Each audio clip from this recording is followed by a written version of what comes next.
Welcome to McPlum, simple solutions served daily. Hello, crafters. In this video, I will explain how to use an armor durability texture pack. First, you will need to download a compatible texture pack from a reliable source online. Make sure the pack is designed for your specific Minecraft version to avoid any issues. Once downloaded, simply place the entire zip file into your Minecraft Resource Packs folder. This initial step is crucial for getting everything set up correctly before you even launch the game.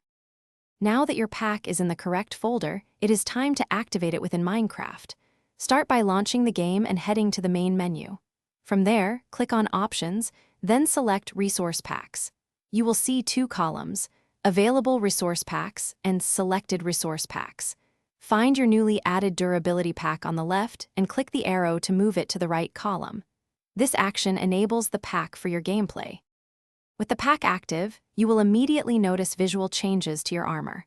When your armor has full durability, it will typically appear vibrant and pristine, showing no signs of wear.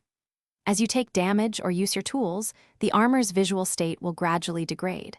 This might manifest as cracks, faded colors, or missing segments on the armor's texture, providing a clear visual cue of its remaining strength. This visual feedback is incredibly helpful. To get the most out of your durability texture pack, make it a habit to regularly glance at your armor's visual condition.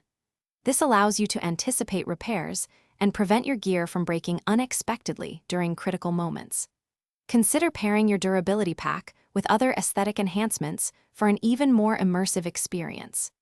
Remember to repair your armor using an anvil or a crafting table well before it reaches zero durability, ensuring your protection remains consistent. Thanks for watching, stay juicy, and subscribe.